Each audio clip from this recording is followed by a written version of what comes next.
A desert empire once built a garden that the very ground it stood on. This is the hidden world of the hydraulic systems that powered ancient gardens and palaces. By the end of this, you will see history not as a list of dates, but as a story written in water. We are going to uncover how a king could command a river to climb a mountainside, and why the most stunning fountains often hid a darker secret of labor and control. What does it truly mean to hold power over the source of life itself, the sun beat down on cracked earth, a kingdom of dust stretching to the horizon? A king stood upon a high terrace, his gaze sweeping across the barren plains that were his domain. His ambition was not for more land, but for a different kind of territory entirely. He dreamed of a green sanctuary, a living testament to his power that would defy the very nature of the land he ruled. This was the primordial challenge that sparked a revolution in engineering. How do you create an oasis of life in a landscape defined by scarcity? This was never just about gardening. It was a profound statement of control. To command water in a place where it was absent was to perform a kind of magic, a demonstration of authority that touched the divine. Historians like Dora P. Crouch remind us that in these ancient worlds, water was the ultimate political tool. Controlling its flow meant controlling life, prosperity, and perception. A lush garden adjacent to a palace was not a hobby. It was a direct symbol of a ruler's ability to provide and to transform, to bend the elements to his will. The motivation was a powerful mix: to showcase absolute power, to create private spaces of leisure and beauty for the elite, and to forge a spiritual connection with nature by recreating idealized, sacred landscapes within the palace walls. But the dream required a foundation of stone and clay. The engineers of these early empires, from Mesopotamia to the Indus Valley, began with an intuitive grasp of principles we now call hydrology. They observed that water always seeks the lowest point. They understood that to move it, you had to start from a source higher than your destination and let gravity do the work. They learned to store it in simple reservoirs and basins to survive the dry seasons. The earliest attempts were humble yet revolutionary. In the sun-baked cities of Sumer, we see the first canals, hand-dug channels that diverted life-giving water from the great rivers to fields and eventually to the walled compounds of the powerful. These were the first, tentative sentences in a new language of control. The question they answer is one that echoes through history and even into our own time. When you hold the key to the most basic resource, the very substance of life, what kind of power do you truly wield? Is it merely economic, or does it become something deeper, something that shapes society and dictates status? The answer was being written in mud and water, as the simple canal gave way to far more ambitious and cunning machines. The dream of a green kingdom now demanded a new kind of architecture, one built not upward into the sky, but downward into the dark earth. Deep beneath the sun-scorched plains of ancient Persia, a solitary figure worked by the flickering light of an oil lamp. His world was one of packed soil and echoing silence, his tool a simple pick. He was not digging for treasure or building a tomb. He was tunneling for life itself, carving a hidden river toward a distant mountain.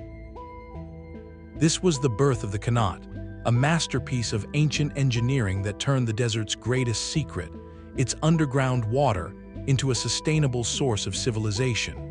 The Qanat was not a well, but a subterranean aqueduct, a cunningly simple system that felt almost magical in its efficiency. It began with a mother well dug deep into the foothills of a mountain range until it struck a life-giving aquifer. From there, engineers would chart a perfectly gentle slope downhill, sometimes for many miles, toward the city or oasis that needed water. A long, horizontal tunnel was then dug backward from the destination toward that mother well, following that precise gradient. Along its entire length, teams dug a series of vertical shafts down to the tunnel's level, providing air for the diggers, a way to remove the excavated earth, and crucial access points for maintenance for generations to come. Archaeologist Peter Beaumont notes the sheer brilliance of its design, calling it a sustainable method that prevented the massive evaporation that would plague an open canal under the desert sun. The water flowed entirely by gravity, cool and clean, emerging at the surface as a reliable spring or into a storage basin. The true marvel lies in the calculation. Without modern surveying tools, how did they ensure that gentle, consistent slope over such distances? It is believed they used simple but effective methods, perhaps aligning lights in the vertical shafts or using water-filled channels to establish a level. A miscalculation meant the tunnel would be too steep, causing erosion and collapse, or not steep enough, leaving the water stagnant. The precision achieved is a testament to generations of accumulated, practical knowledge. This technology did not stay in Persia. It became a viral idea, spreading along trade routes to places like Oman, North Africa, and even as far as the Americas, where Spanish colonists later adopted the concept. One of its most famous applications fed the magnificent ceremonial capital of the Achaemenid Empire, Persepolis. The grand palaces and terraces of that awe-inspiring city, a symbol of imperial power, were sustained by a network of these hidden, life-giving veins. It forces a reflective question for our own era. In a time of growing water scarcity and energy-intensive desalination plants, can the principles of ancient, sustainable practices like the Qanat inform modern solutions? The Qanat required no pumps, no external power, only an intimate understanding of the landscape and a commitment to patient, communal construction. It was a partnership with the environment, not a conquest of it. Yet, while the Qanat solved the problem of delivery, it was only the beginning. Once this precious water reached the palace gates, a new challenge awaited, one of spectacle and precise control. How would the engineers of antiquity make water not just flow, but dance from the hidden tunnels of Persia? We emerge into the open air of the Roman world, where water moved in plain sight as a monument to imperial might. The Gard in southern France is not merely a bridge, it is a statement carved in stone, stretching with serene arrogance across a river valley. This is the Aqueduct, Rome's magnificent answer to water transport, a surface-level counterpart to the subterranean Qanat, designed not for secrecy but for spectacular, undeniable display. Where the Qanat was a whisper from the earth, the aqueduct was a triumphant shout across the landscape. Its origins were practical, born from the growing needs of a city swelling beyond its local springs. The first of these great works, the Aqua, was commissioned in the year 312 BC, a project that signaled Rome's transition from a powerful city-state into an empire that would reshape its very geography to serve its people. But this water was not just for drinking and bathing. It was the lifeblood of imperial prestige, feeding the vast, ornate gardens of wealthy villas, and most spectacularly, the of the emperors. These were not simple fountains, but monumental, decorated grottos and halls where water cascaded over statues and mosaics, creating cool, sensory-rich retreats within the palace complex. We are fortunate to have the words of Sextus Julius, who served as Rome's water commissioner. He wrote with pride about the clarity and volume of the water delivered, viewing the aqueducts as the fundamental measure of the city's greatness, more vital than the idol pyramids or the famous but useless works of the Greeks. His meticulous records give us an authentic window into the Roman mind, where public utility and imperial grandeur were inseparable. The engineering itself was a marvel of consistent precision. Built from concrete, brick, and stone, the channels were lined with waterproof mortar. The most critical factor was the gradient, or the slope. For the water to flow steadily without eroding the channel or stagnating, Roman engineers achieved a drop of often less than 1 foot for every mile of distance. Maintaining this gentle slope across hills and valleys required ingenious solutions, most famously the arcades, those towering rows of arches that carried the water channel at the necessary height across low ground. This was an infrastructure of staggering ambition, but also of meticulous administration. Specialized maintenance crews constantly patrolled the channels, clearing debris and repairing leaks. The law governed every aspect of water use, with different rights assigned for public fountains, baths, and private estates, a complex system that prevented waste and conflict. Consider the Aqua, one of Rome's greatest aqueducts. It delivered cold, pure mountain water directly to the Palatine Hill, and later fed the sprawling pleasure palace of Emperor Nero. Its elaborate gardens, artificial lake, and countless fountains were a direct product of this captured mountain stream, a symbol of an emperor's power to command nature itself for his personal paradise. This leads us to a broader reflection. How does public infrastructure, on the scale of the ancient aqueduct, define the character and capability of a civilization? It represents a collective investment, a prioritization of communal health and beauty that elevates daily life. It requires not just technical skill, but legal frameworks, administrative organization, and a long-term vision that outlasts any single ruler. The aqueduct was Rome's artery, and the gardens it fed were the empire's flourish. Yet, even with this river of water arriving at the palace wall, a final, delicate challenge remained. How do you take this powerful, continuous flow and break it into 1,000 elegant, controlled displays? The answer lies not in massive construction, but in a small, deceptively simple invention. The final challenge was one of delicate control, of taking that great river of water and dividing it into 1,000 obedient streams.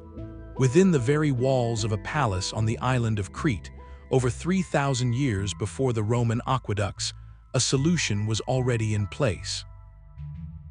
A silent, hidden network of veins pulsed with life, carrying water to bathrooms, kitchens, and gardens, making the Minoan palace of Knossos a marvel of ancient comfort and ingenuity. This was the birth of indoor plumbing, a distribution system on a human scale that turned flowing water into a tool of daily life and private luxury. The pipes themselves were works of practical art, carefully crafted from baked clay. Archaeologists working at the site, like those cited by historian Sandy Mack, have studied how these conduits were manufactured in tapered sections, each wider at one end to fit snugly into the next, with the joints sealed tightly with lime-based mortar to prevent leaks. This created a continuous, pressurized channel that could guide water upstairs, around corners, and through the heart of the complex. The system displayed a sophisticated understanding of hydraulics. Different pipe diameters served different purposes.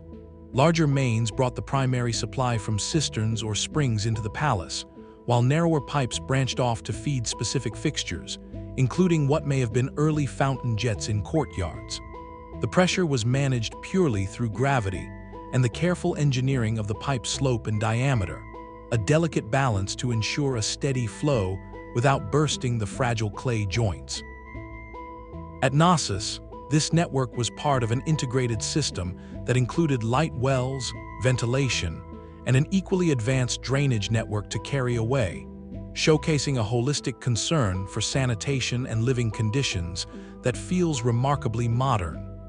Centuries later, the Romans would adopt a different, more malleable material for their own intricate piping, lead.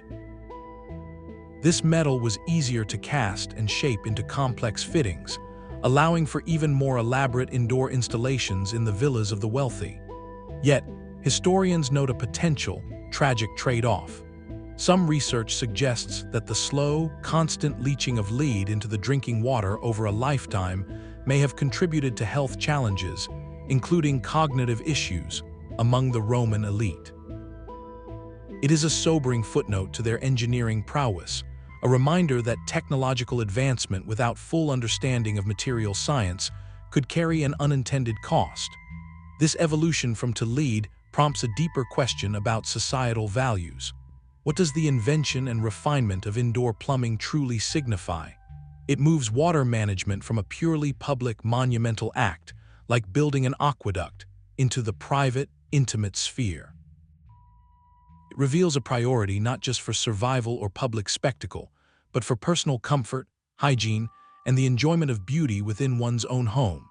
It marks a shift where controlling water becomes about enhancing the quality of daily life. These hidden conduits were the final, crucial link. They were the capillaries that delivered life to the gardens, and they fed the era's ultimate expression of hydraulic mastery, a display where water itself became the performer in a dance of light and sound. The final link in this chain of control was not a pipe, but a wheel turning in the sun. A great wooden circle, groaning under its own weight, its rim lined with ceramic pots, dips into the slow-moving river. The current catches its paddles, and the wheel begins to turn, a patient, endless cycle. As each pot rises from the water, it carries its precious cargo upward, tipping its contents into a stone channel that flows toward a garden high above the riverbank. This is the Noria, a machine that gave ancient engineers the power to lift water, not just move it, transforming flat river plains into layered garden paradises. It represented a leap from passive gravity-fed systems to active mechanical mastery. The Noria was distinct from its close cousin. The Noria was driven purely by the river's own current, a self-operating engine of wood and clay. The, however, was powered by animals, typically an ox or donkey walking in a circle. This turned a horizontal gear, which engaged a vertical one attached to a wheel with buckets or a chain of pots, creating a more controlled but labor-intensive lifting mechanism. The medieval Islamic engineer Al documented these devices in meticulous detail in his Book of Knowledge of Ingenious Mechanical Devices. He described the precise construction of their wooden gears and axles, noting how the careful alignment of teeth ensured smooth transfer of power from animal to water. His writings are not just technical manuals, they are a testament to an era of brilliant innovation, where engineering was celebrated as a high art form. The mechanics were elegant in their simplicity. The Noria's pots were designed to fill completely when submerged and to tip automatically at the apex of their rotation, guided by a simple wooden cam or the angle of their attachment. The skier system, the animal's circular walk into the rotational force, needed to lift heavy buckets from a deep well. Both devices were built from locally available materials, wood for the frame and gears, and fired ceramic for the durable, watertight pots. This technology was not born in one place. Its principles appeared in the Hellenistic world, were refined in the workshops of the Byzantine and Sasanian empires, and reached a spectacular zenith under Islamic engineers, who spread them across North Africa and into Spain. A legendary example is the Norias of Hama in Syria. For centuries, a series of these colossal wooden wheels, some over 60 feet in diameter, lifted water from the Orontes River to feed the city's famous gardens and public baths through a network of aqueducts. Their rhythmic groaning was the sound of the city's lifeblood being lifted, a daily mechanical symphony. Their operation, however, came with a cost. While the Noria harnessed free river energy, they required constant animal power and human oversight. The care and feeding of the draft animals and the labor to maintain the wooden machinery represented a significant ongoing investment. This leads us to a profound reflection on the nature of innovation itself. How does the mechanization of a fundamental, back-breaking task like lifting water change a society? By automating this essential labor, human energy and creativity were freed for other pursuits, for art, for scholarship, for the design of the very gardens the water would nourish. It allowed for the conception of gardens that ascended skyward in terraces, creating microclimates and vistas previously impossible. The wheel did not just lift water, it elevated human ambition. Yet, with water now flowing, channeled, piped, and lifted into the heart of the palace, the final act of this hydraulic theater could begin, where water would be commanded not just to nourish, but to perform. The turning wheel gave engineers the power to lift, but sometimes water needed a gentler, more continuous ascent. The solution emerged not from a royal workshop, but from a maritime crisis. The story goes that the great thinker Archimedes was tasked with a seemingly impossible problem: how to remove the heavy flood of bilge water from the hull of a massive ship, possibly the Luxurious, a gift for the ruler of Egypt. Staring at the problem, he conceived a device of stunning simplicity, a long, hollow tube wrapped around a central cylinder. When the entire assembly was tilted and turned, its internal spiral blade would catch the water at the bottom and carry it steadily upward, spilling it out at the top. This was the Archimedes Screw, a helical solution that would outlive its inventor by. The principle is beautifully straightforward. Imagine a narrow, spiral staircase inside a tube. Now tip that entire staircase at an angle and begin to rotate it. Any water at the lower opening becomes trapped in the pockets between the spiral blade, called the flighting, and the tube's inner wall. As the screw turns, these pockets of water are carried upward along the spiral path until they tumble out at the highest opening. It requires no valves, no complex gears, just a steady turning motion.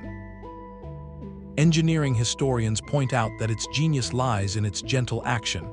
It can lift water containing silt and debris without clogging, making it perfect for the murky waters of irrigation canals.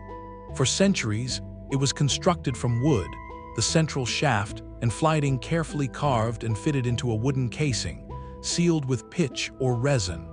Later, metal versions offered greater durability. The angle of incline was critical, too steep, and the water would fall back. Too shallow and the lift would be inefficient. Typically, an angle between 30 and 45 degrees provided the best balance between lift height and rotational effort. This effort could be supplied by a person walking in a circle to turn a crank, or by an animal harnessed to a sweep, a long wooden arm extending from the screw's upper bearing. Its prevalence grew in the fertile, water-rich landscapes of Ptolemaic Egypt after Alexander's conquest, where it became a common sight along the Nile's canals, lifting water to feed the fields that supplied the bustling cities. It is easy to picture such a device, its rhythmic groaning a familiar sound, helping to irrigate the lush, private gardens surrounding the villas of Greek settlers and the palaces of Alexandria itself, that legendary city of learning and luxury. While direct archaeological evidence for screws in the royal gardens is scarce, their widespread agricultural use makes their presence in elite horticulture a near certainty. This longevity prompts a reflective question: why do some ancient inventions like the Archimedes screw remain virtually unchanged and in continuous use for thousands of years? The answer lies in a perfect marriage of form and function.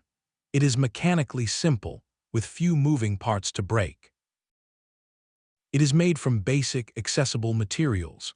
It is highly effective for its specific purpose, lifting water to a moderate height with reliability. It represents a solution so elegant that it transcends its era, a testament to the power of observing a fundamental problem and designing a direct, physical answer. This simple helix fed the agriculture that sustained palace populations, but it also represented something more, a democratization of hydraulic power. Unlike the monumental aqueduct or the vast Qanat, the screw was a tool that could be built, maintained, and operated by a single household or a small community. It put the lift of life-giving water into more hands. Yet, for all the ingenuity of screws, wheels, and pipes, the water's journey was not complete upon reaching the garden wall. The final, and most artistic, challenge awaited, transforming this obedient flow into an experience of pure wonder, where engineering dissolved into illusion. The water was finally within the palace walls, but its arrival was unpredictable, tied to the whims of distant mountains or seasonal rains. True mastery required not just movement, but memory, the ability to save the bounty of a storm for the long, dry months ahead. Deep beneath the sun-baked courtyards, in the cool, silent dark, ancient engineers built artificial caverns of water. These were the cisterns, the hidden hearts of palace hydraulics, where empires banked their most precious resource. The Roman architect and engineer Vitruvius, in his foundational work, laid out the precise principles for their construction.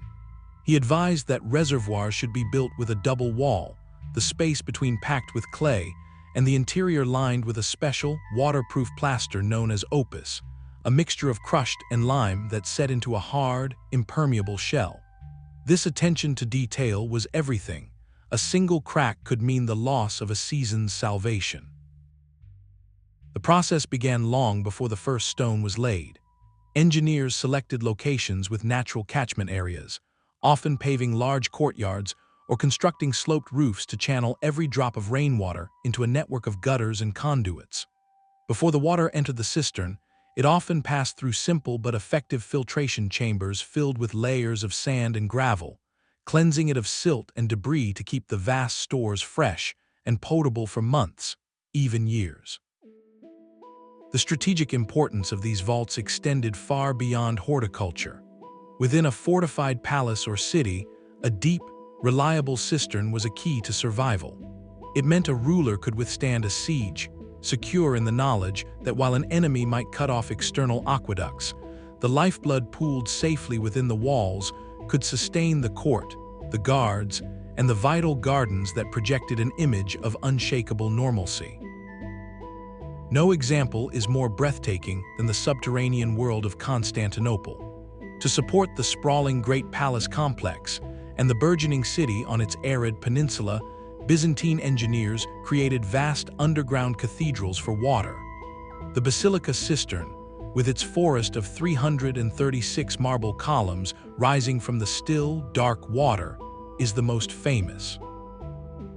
But it was just one of many, a hidden infrastructure that could hold millions of gallons, filled by aqueducts from forests over 100 miles away. Walking through such a space is to understand water not as a flow, but as a profound, still weight, a calculated reserve of security and power. This ancient imperative to capture and conserve every possible drop resonates with a pressing question for our own time. In an era of increasing climate volatility, where some regions face devastating floods followed by crippling droughts, what wisdom can we reclaim from these ancient strategies of storage? They teach us the value of local resilience, of designing systems to catch abundance when it comes and hold it against future scarcity. They remind us that the most sophisticated network of delivery is meaningless without a savings account. With this secured treasure of still water now pooled in the palace depths, the stage was finally set for the ultimate expression of control, where engineering would surrender to pure artistry, and water would be commanded not just to sustain life, but to take on a life of its own. The still, dark water of the cistern now awaited its final transformation, a release into the light and air. A single stone sluice gate is lifted, and a silver ribbon escapes, whispering as it finds its predetermined path. This is the moment of delicate orchestration, where water is directed not by brute force, but by the gentle, unyielding persuasion of gravity through channels and rills. These were the garden's arteries and capillaries, a surface network of astonishing precision that turned water into both a nourisher and an artist. The primary channel, often lined with smooth stone or waterproof plaster, began its journey from the reservoir at a meticulously calculated slope. The gradient was everything, a balance of physics and patience. Too steep, and the water would rush, eroding its own banks and carrying away precious soil. Too shallow, and it would stagnate, becoming a breeding ground for insects and losing its vital, life-giving freshness. Engineers achieved this perfect, gentle decline, sometimes as little as a half-inch drop for every 10 feet of length, using simple but effective tools like water levels and sighting rods. This ensured a constant, serene flow that could travel long distances across a palace complex. At key junctions, the channel would divide, splitting into smaller rills that fed individual garden plots or parterres. The materials chosen reflected both local resources and a desire for beauty. In some gardens, channels were carved from solid stone, their edges worn smooth by centuries of flow. In others, they were constructed from finely fitted baked bricks, sealed with the same lime and mortar used in cisterns.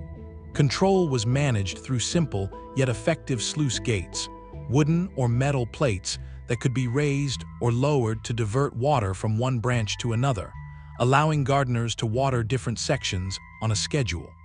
This technical mastery served a purpose far greater than irrigation.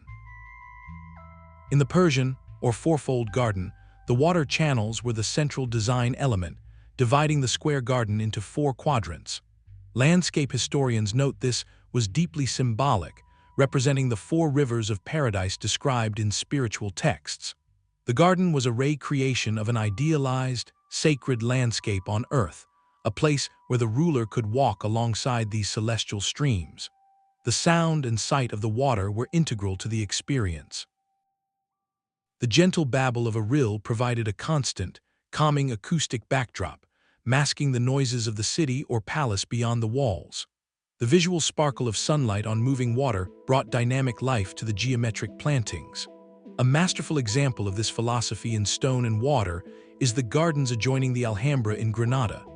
Here, a long, central channel runs the length of the court of the water canal, flanked by rows of fountains that arch water in a delicate lattice.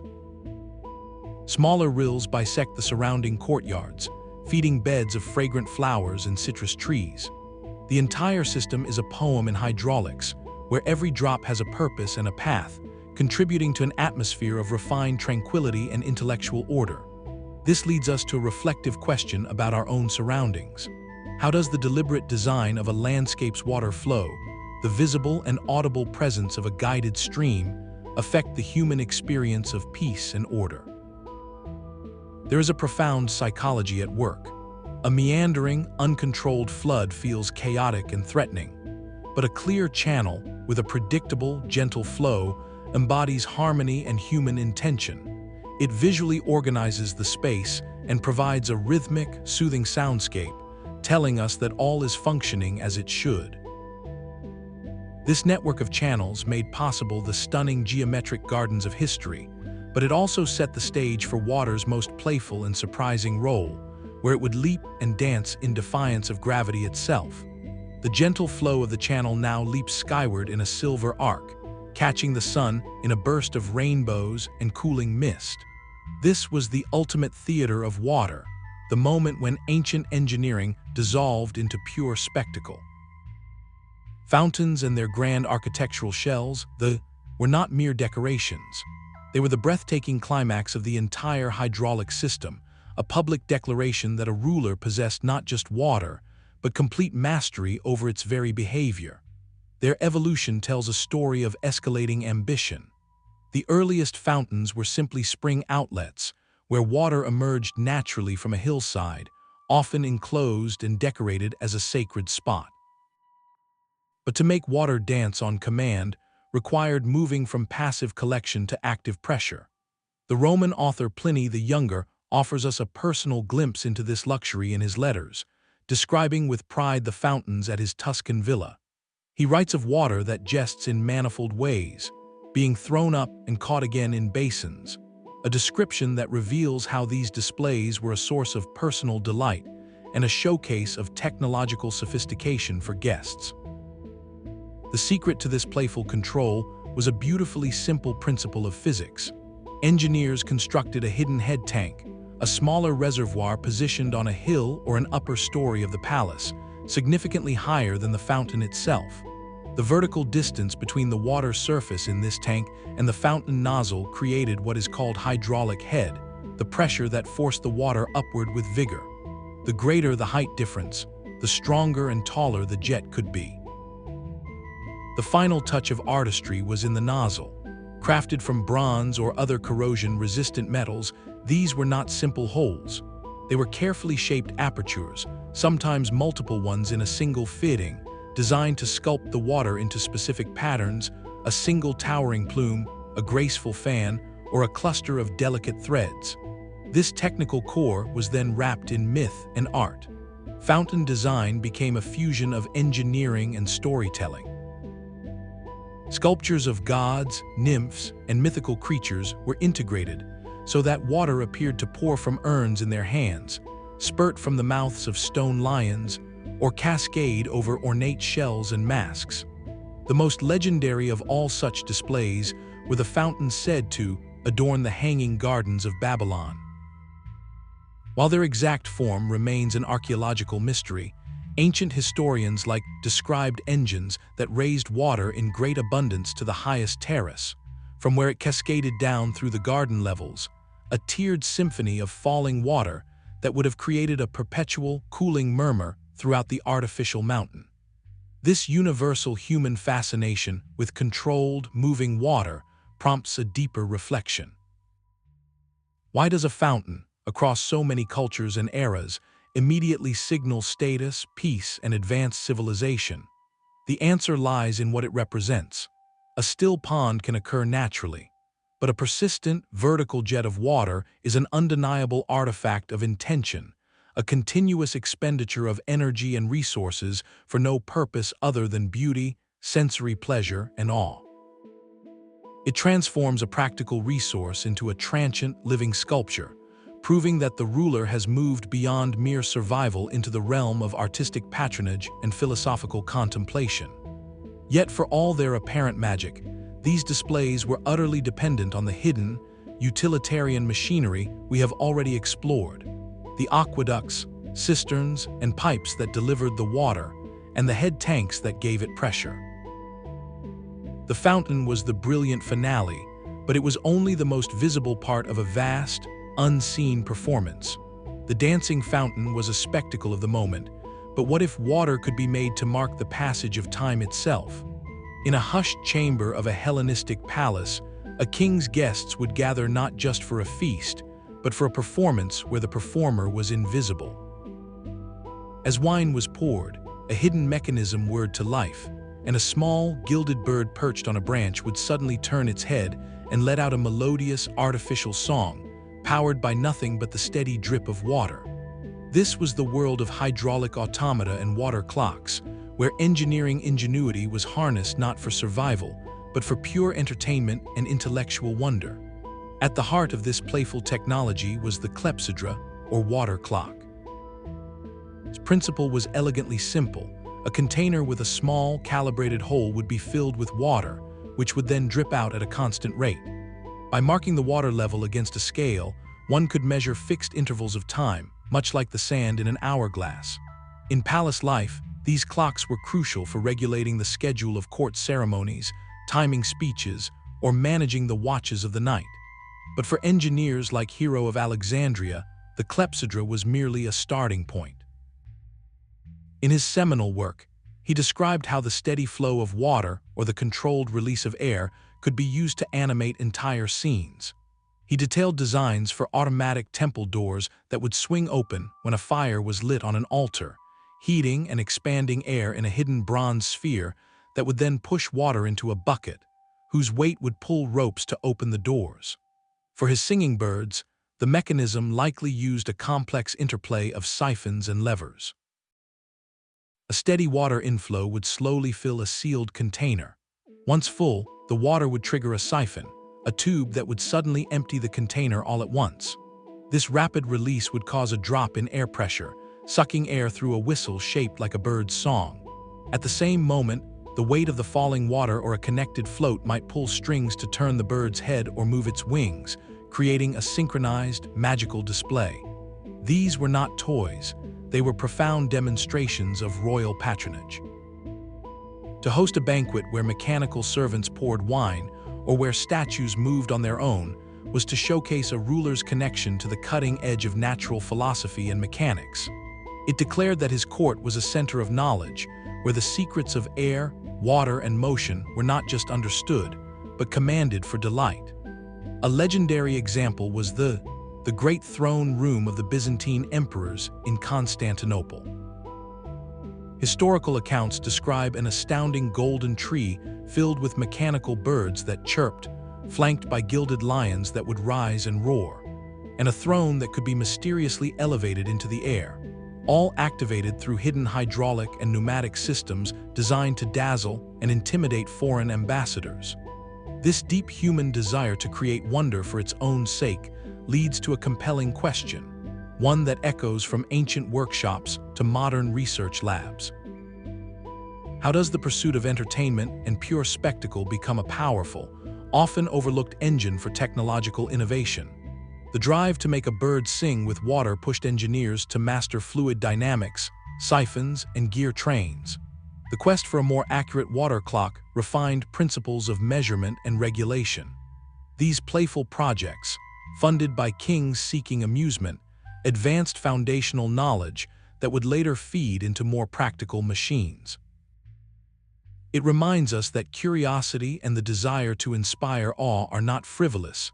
They are fundamental sparks for human ingenuity, turning the control of water into a language of both power and profound imagination. The mechanical birdsong fades, leaving a different kind of soundscape, the echoing murmur of voices and the steady rush of water over marble. Step from the throne room into the vast, vaulted hall of a Roman bath complex, where steam rises in gentle clouds and the air itself feels cleansed.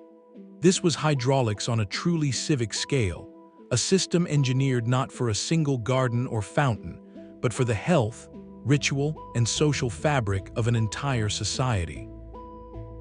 Baths and attached to palaces were not mere amenities. They were monumental declarations of a ruler's commitment to public well-being and a sophisticated mastery of temperature and flow.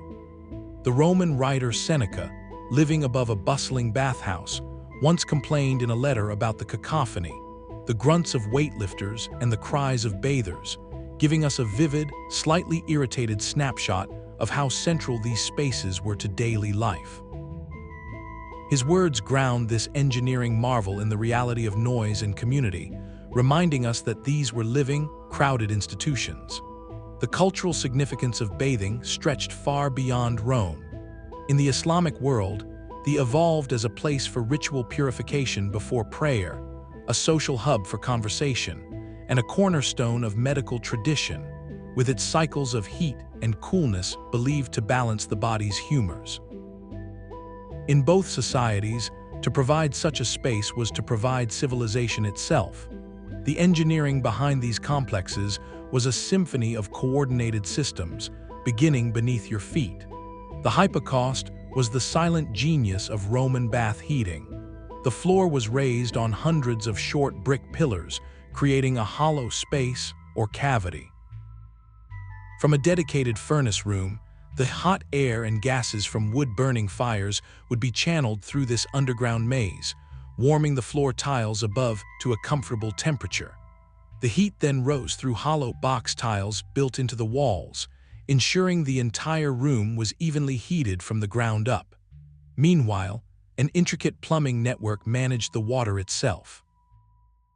Separate lead pipes, fed from different cisterns, supplied scalding hot water heated in large bronze boilers over the furnaces and cold water from the main aqueduct. These would mix at points of use to create the perfect tepid flow for the warm room or the bracing chill of the pool. Drainage was equally critical, with sloped floors and well-designed underground sewers ensuring the massive volume of used water could exit efficiently. The scale of consumption was staggering. A large imperial bath complex like the Baths of Caracalla in Rome required its own dedicated branch from an aqueduct.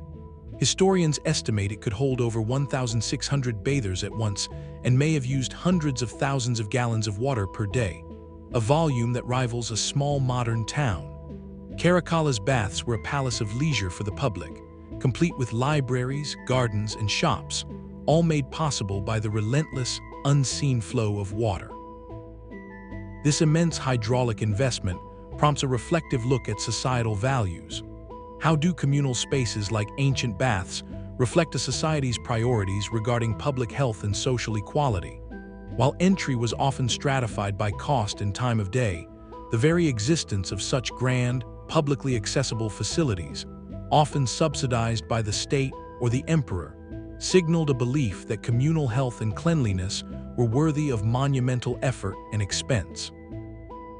It represented a form of civic benefaction where the ruler's power was demonstrated through shared comfort and luxury.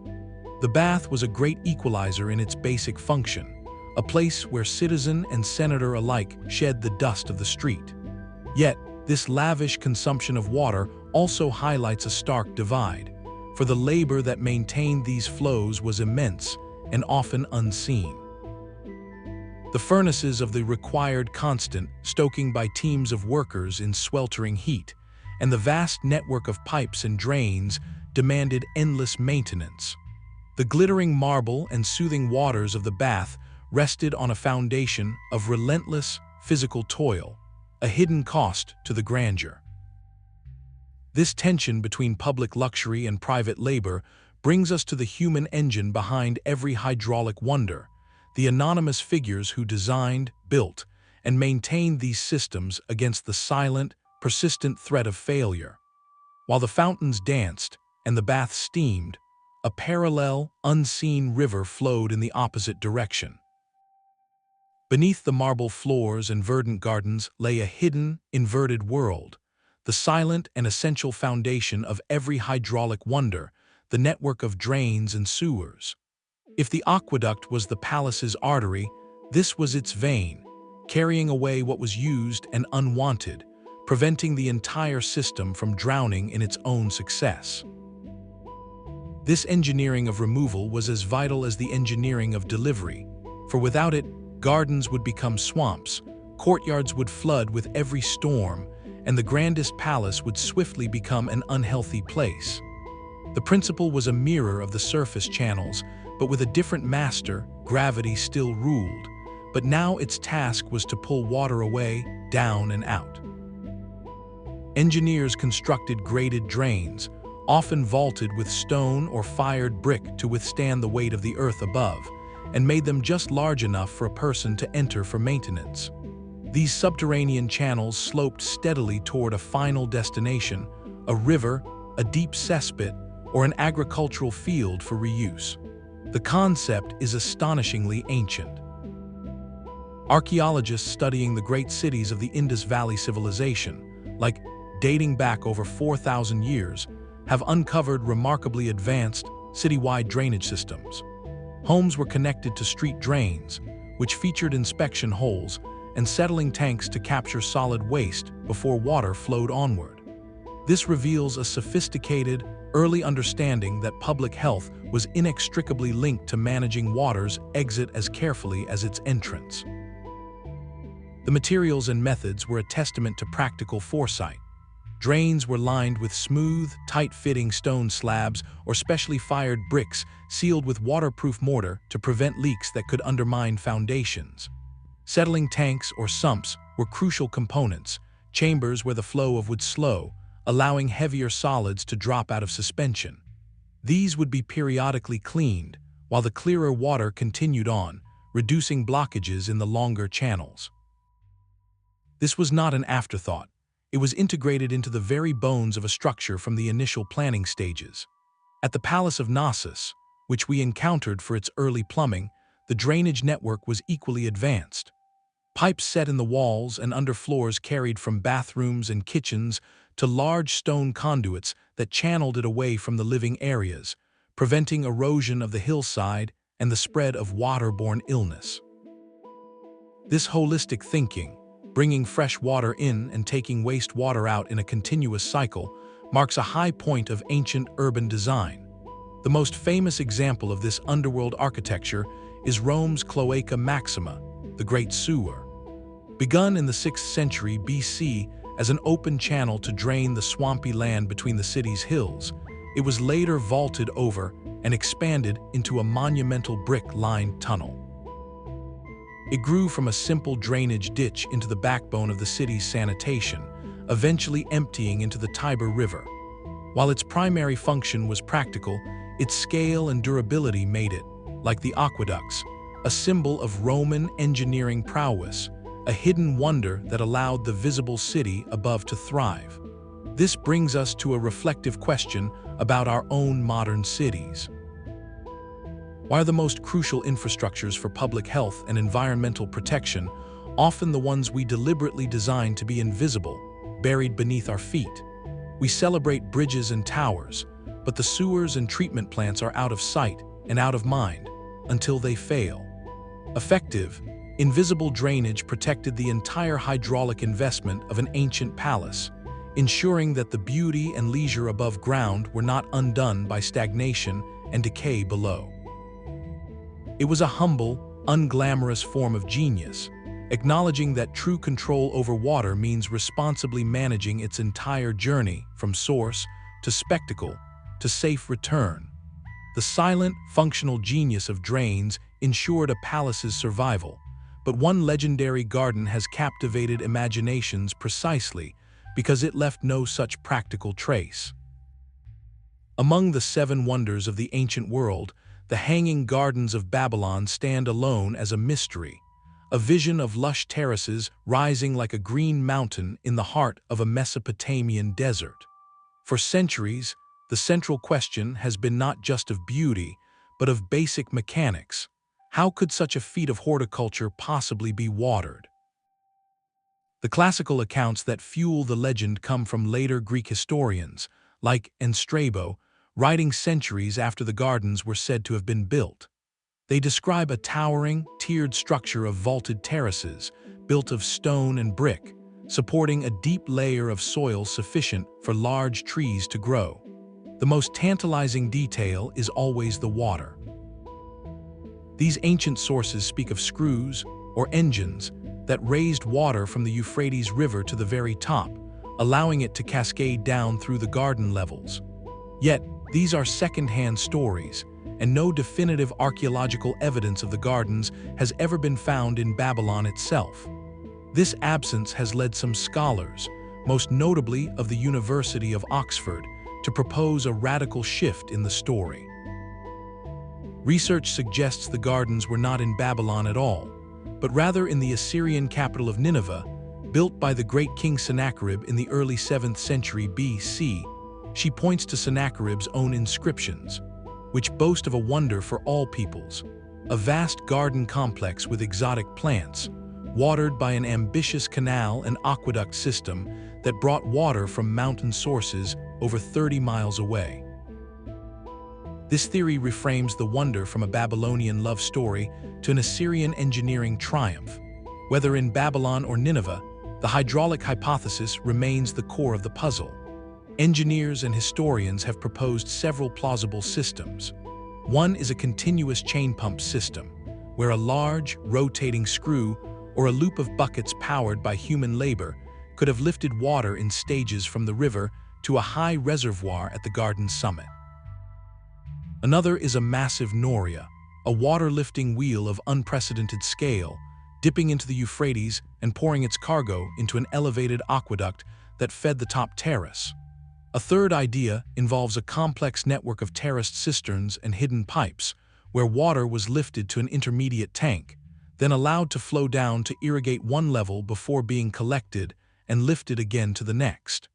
The greatest technical challenge in any of these models is pressure.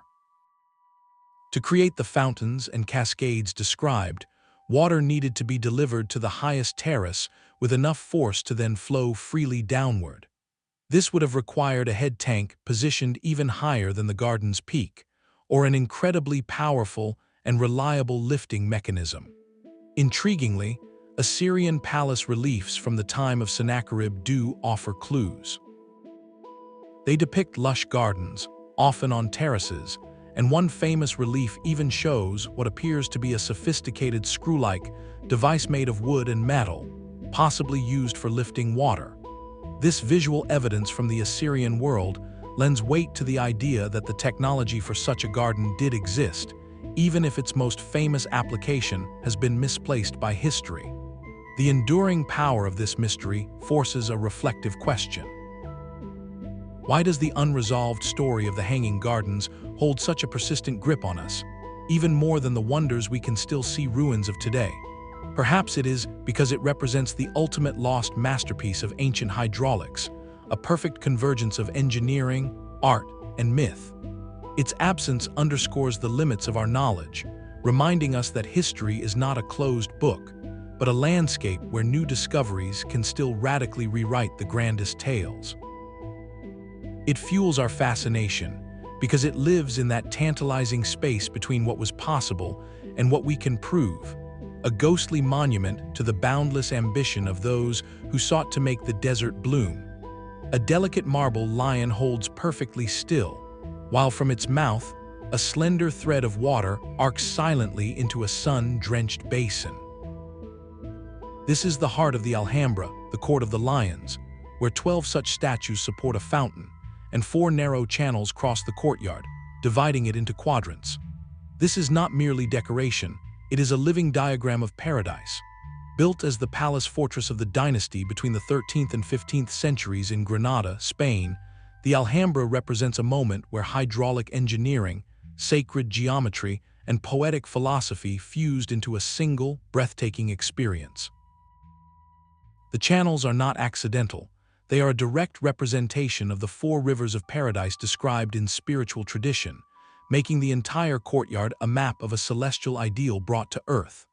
Inscriptions carved into the walls themselves, verses of Islamic poetry, praise the water, calling it a blessing and a gift, linking its flow directly to divine grace and the ruler's legitimacy.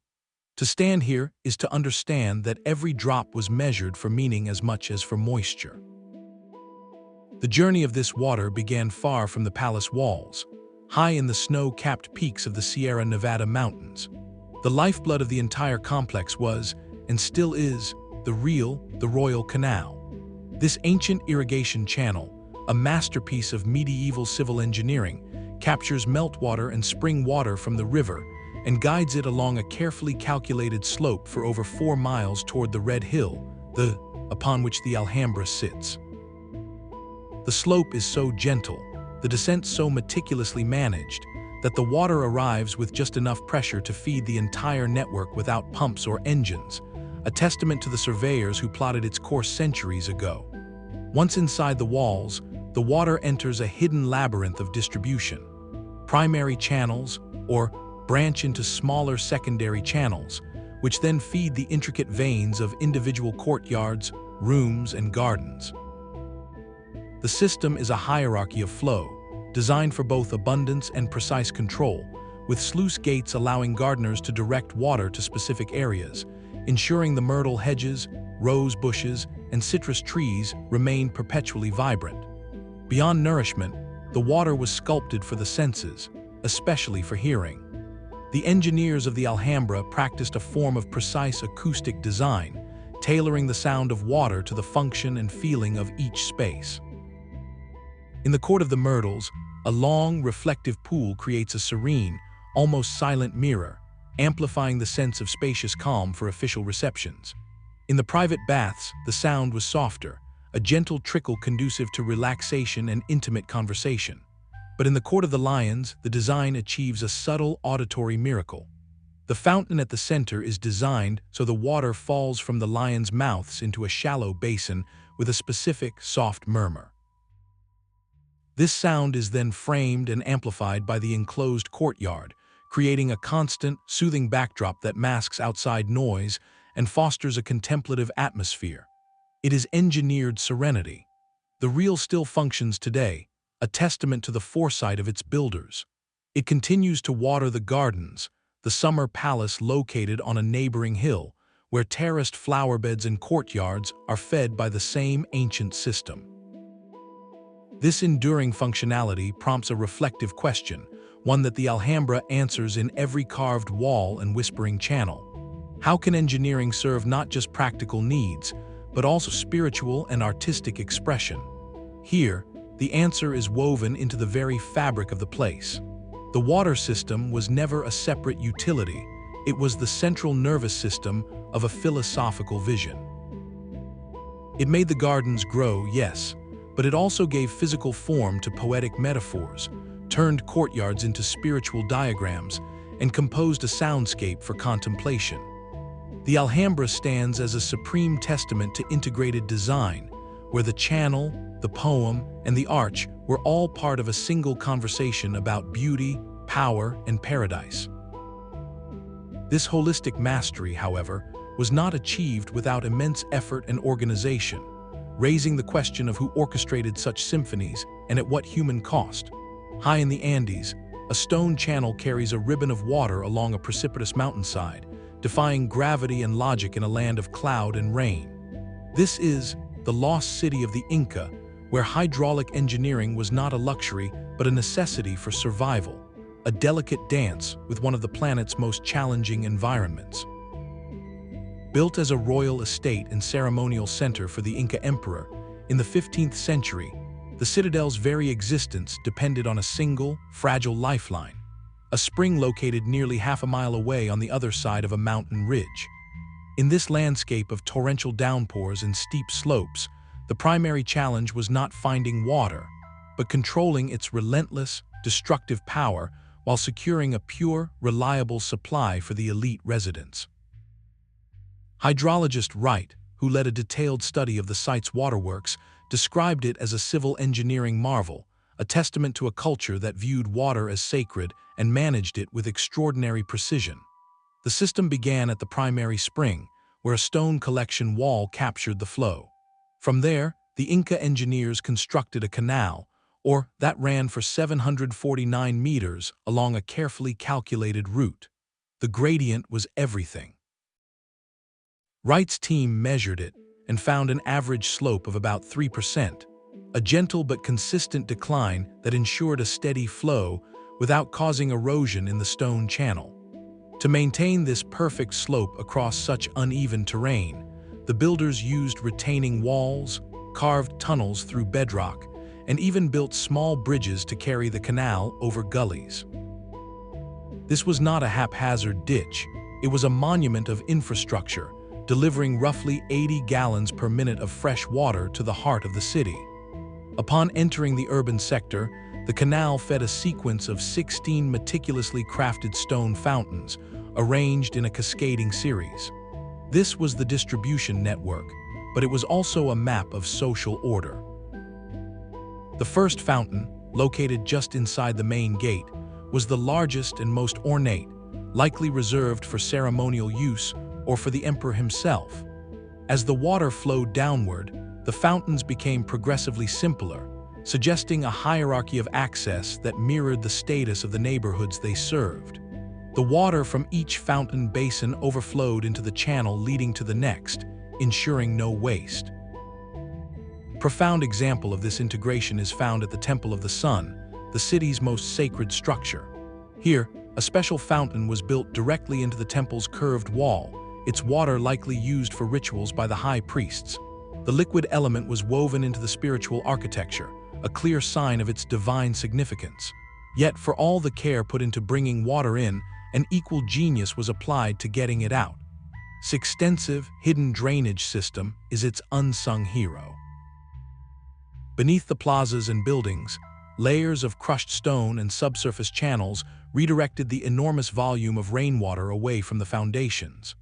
Terrace walls were constructed with built-in weeps and drains to prevent water pressure from building up and causing collapses. This comprehensive approach prevented the entire mountainside from sliding away, a constant threat in the rainy season. The entire system speaks to a reflective question central to understanding ancient ingenuity. How does a civilization's hydraulic system reflect its deep understanding of and adaptation to the local environment? The answer is written in stone and water. The Inca did not fight the mountain, they listened to it. They harnessed a distant spring with gentle gradients, distributed its gift according to social and spiritual principles, and then designed an entire city to shed the torrential rains that nourished it. This was engineering in harmony with nature, where every channel and drain was a conversation with the forces of the Andes, a dialogue that allowed a cloud-shrouded citadel to endure for centuries. The lion's gentle murmur in the Alhambra is replaced by a thunderous roar, as hundreds of silver plumes erupt skyward at once, catching the afternoon sun. This was the ultimate command performance, the moment when King Louis XIV of France would signal for all the fountains in the gardens of Versailles to be turned on simultaneously. It was not merely a display of water, but the apotheosis of hydraulic power as political theater, a Baroque-era declaration that the Sun King held dominion not just over France, but over nature itself. The entire estate was engineered as a monument to absolute monarchy, and its water system was the beating heart of that ambition, a project of staggering scale and constant struggle. In his own memoirs, Louis wrote of his gardens with possessive pride, stating that it was useful and honorable to compel nature, and that the transformation of a forest into a place of incredible beauty was a conquest worth more than battlefield victories. His words frame the hydraulic endeavor not as civil engineering, but as a form of royal domination. To feed this thirst for spectacle, a machine of mythical proportions was constructed. The machine Marley, begun in the 1680s, was a gargantuan pumping station on the Seine River, over 5 miles from the palace. Its purpose was singular and Herculean, to lift water from the river and push it uphill over 500 feet to reservoirs that fed Versailles. The machine was a forest of wooden wheels, pumps, and pistons, driven by the river's current. 14 immense turned over 250 pumps, which sent water through a series of ascending reservoirs and aqueducts. It was the largest integrated machine of its time, a ceaseless, groaning beast that consumed a fortune in maintenance yet never delivered enough water. The palace's demand was simply too vast. This forced the construction of a complex network of underground conduits, primarily lead pipes, that formed a high-pressure vascular system.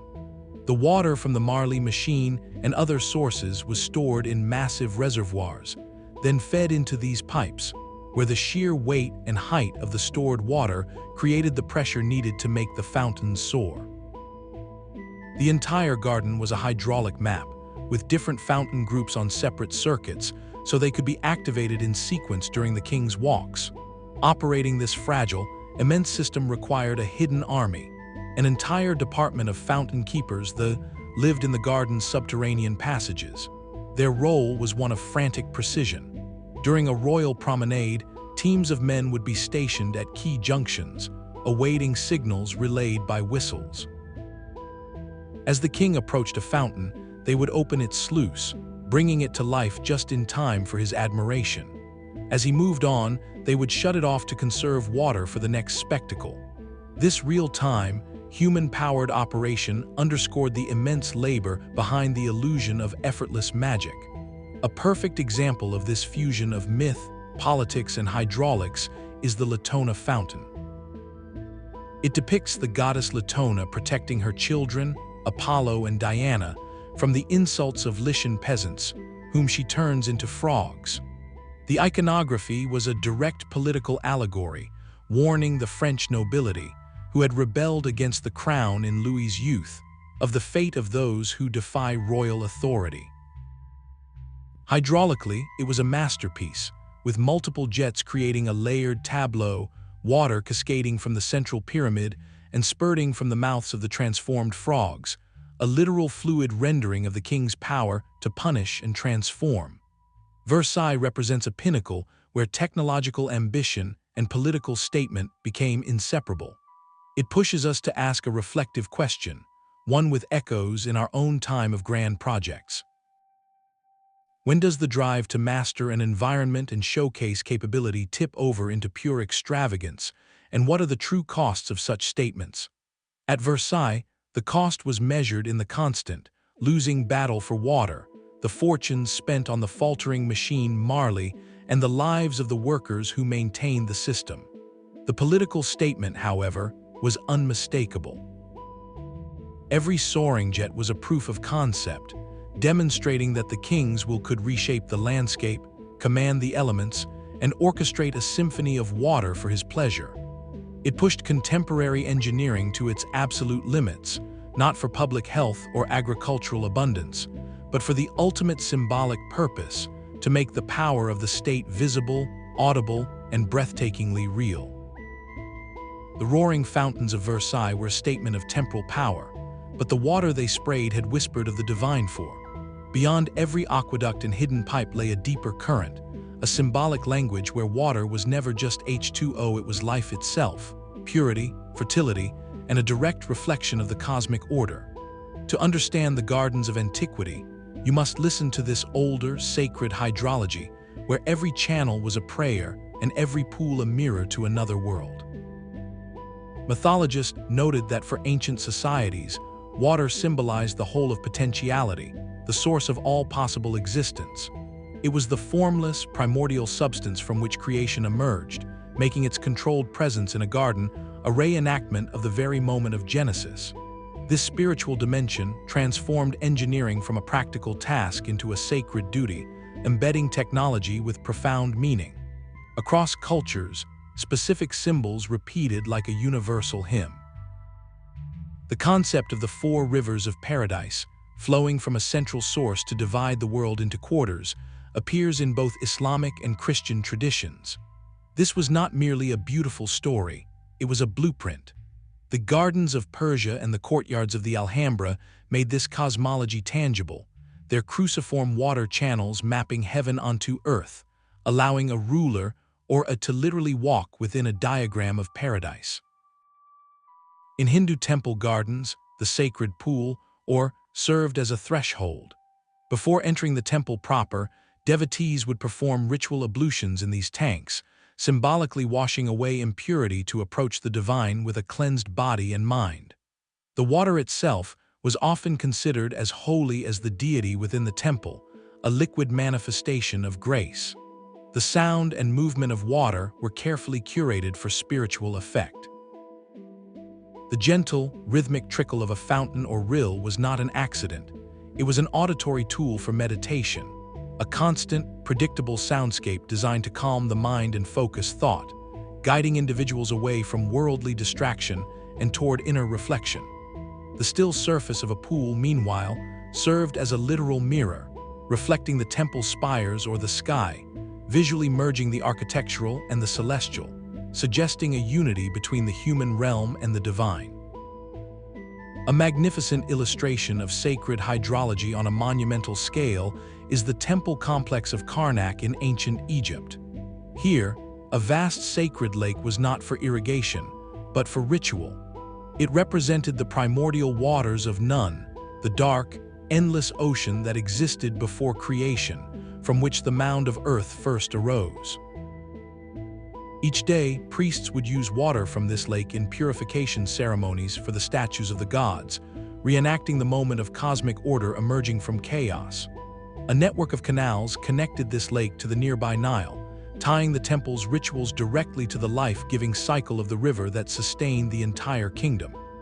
The water's journey from the Nile into the canal, across the sacred landscape, and into the ritual vessels was a continuous circuit of holiness. This deep, symbolic integration prompts a reflective question for our modern relationship with infrastructure. How does embedding technology, like a water system, with sacred meaning fundamentally change our relationship to the resource it manages? When water is seen as a divine gift and its management as a sacred duty, conservation and respect are woven into the very fabric of culture. It is not a commodity to be exploited, but a trust to be stewarded. The channel becomes more than a ditch, it is a covenant. The reservoir is more than a tank, it is a temple. This spiritual framework fostered a holistic view where the practical and the profound were inseparable, ensuring that the flow of water was always also a flow of meaning, connecting the daily life of the palace to the eternal order of the cosmos. Yet for all the stone and water, the true marvel was not the material, but the mind and muscle that commanded it. Behind every whispering channel and soaring fountain stood legions of unknown masters, the engineers, surveyors, and laborers whose names have largely been washed away by time. Their story is one of transmitted knowledge and immense, often invisible, toil, a history of technology written in calloused hands and silent ingenuity. We catch a rare, personal glimpse through a Roman inscription from North Africa. It tells of a military engineer named, who was summoned back to a troubled aqueduct project at. The local builders, having misaligned the tunnels they were digging from opposite sides of a mountain, were in despair. Arrived, recalculated the lines, and guided them to a perfect meeting in the dark heart of the rock. His first-person account, carved in stone, is a thrilling exception, a fleeting moment where an individual steps out of the shadows to claim credit for saving the water. He represents the pinnacle of a vast, organized profession. The creation of these systems was a symphony of specialized roles, each requiring deep expertise. It began with the surveyors, the human equivalents of GPS. Their task was to plot the path of an aqueduct over dozens of miles, ensuring that gentle, consistent slope. They used simple but brilliant tools, for aligning straight lines, a long, water-filled trough for establishing a level. Their work was grounded in mathematics and astronomy, often using the stars to maintain true direction across featureless landscapes. Then came the hydrologists, who understood the land's secret water, identifying the right springs or aquifer locations for qanats and wells. Following them were the master architects who designed the structures, the stone cutters who shaped the blocks for arches and channels, the pipe makers who crafted or lead conduits, and the mortar specialists who mixed the waterproof sealants. Finally, there was the overwhelming manual force, the armies of laborers. These were often slaves, prisoners of war, or conscripted peasants fulfilling a labor tax owed to the state or ruler. Theirs was the brute, physical reality, digging miles of trenches by hand, hauling immense stones, mixing and pouring concrete, often working in dangerous, cramped conditions. The transmission of this hard-won knowledge was a slow, precious process. It flowed from master to apprentice within guilds or families, a protected trade secret. It also moved violently across continents through conquest. A compelling theory suggests that the sophisticated Qanat technology, which flourished under the Persian Empire, may have been developed by engineers captured from the earlier Assyrian kingdom. When the Persian king Cyrus took the Assyrian capital, he did not just seize treasure. He likely seized the most valuable resource of all, the technical experts who knew how to make the desert bloom. This movement of people and ideas along the Silk Road and other trade networks turned hydraulic engineering into a cumulative global science. Why then is the history of technology so often told through the objects, the aqueducts and fountains, rather than the people who imagined and built them? Perhaps because the infrastructure itself was designed to be the lasting testament, an eternal monument to a ruler's power that deliberately obscured the human cost. The labor force was meant to be invisible, their individuality absorbed into the grandeur of the achievement. Yet their legacy is undeniable. It is in the precise angle of a stone joint that has held for 2,000 years, in the imperceptible slope of a channel that still carries water, and in the collective, forgotten genius that turned water from a force of nature into an instrument of civilization. This hidden human engine faced a relentless, silent adversary, however, one that could undo all their work with a single, unseen crack. The silent crack in a stone channel, the unseen leak in a clay pipe, these were the quiet failures that could unravel an empire's grandest vision. The true test of hydraulic genius was not in the design alone, but in the very substance of the systems, in the stone, clay, metal, and concrete that had to withstand the relentless patience of water itself. A civilization's material technology was the bedrock of its ambition, the physical vocabulary with which it wrote its water stories. The choice of what to build with was dictated by a harsh logic of environment, availability, and a slowly accumulated science of properties. In the sun-drenched lands of Egypt and Mesopotamia, the primary medium was often stone, abundant and enduring. Granite and limestone were in massive blocks to line canals and create sluice gates. But stone alone is porous, it weeps. The crucial innovation was the mortar, the glue that sealed the world. Ancient masons developed early waterproof cements by mixing lime with various aggregates. In some regions, they discovered that adding crushed, fired clay or volcanic ash created a binder that was not only water-resistant, but actually hardened in its presence, a discovery that would later be perfected to revolutionary ends. For the hidden veins of the system, the pipes, a more malleable material was needed. Fired clay became the ceramic circulatory system of early palaces. Artisans would coil long ropes of clay, shaping them into tapered cylinders, then fire them at high temperatures in kilns. The resulting pipes were strong, resistant to corrosion, and when their tapered ends were fitted together and sealed with lime mortar, created remarkably durable conduits. The fuel for these kilns, however, came at a cost, often from the surrounding forests, a quiet environmental trade-off for the luxury of running water within palace walls. Where greater pressure or complex fittings were required, another material entered the picture, with a more troubling legacy. The Romans, masters of distribution, turned to lead. Its low melting point made it easy to cast into long runs of pipe and intricate joint fittings, allowing for pressurized systems that fed countless urban fountains and baths. Yet, as materials scientists analyzing ancient Roman remains have noted, this convenience carried a hidden price. Lead is a potent toxin, and the slow, constant leaching of lead ions into the acidic water carried by these pipes likely contributed to widespread health challenges over a lifetime, including neurological issues, particularly among the elite who had the most consistent access to this piped water. It stands as a stark lesson in unintended consequences, where a material solution to an engineering problem created a slow-moving public health dilemma. The pinnacle of ancient hydraulic material science, however, was neither stone nor metal, but a seemingly humble mixture, Roman concrete or opus. What set it apart, especially for harbor works and cisterns, was its ability to cure and harden underwater. The secret ingredient, as detailed by archaeologists and engineers studying its composition, was a specific volcanic ash called pozzolana, found in abundance around the Bay of Naples. When mixed with lime and rubble aggregate, the pozzolana created a chemical reaction that formed a crystalline structure, binding the mixture into a monolithic, waterproof mass that was actually stronger than many modern Portland cements.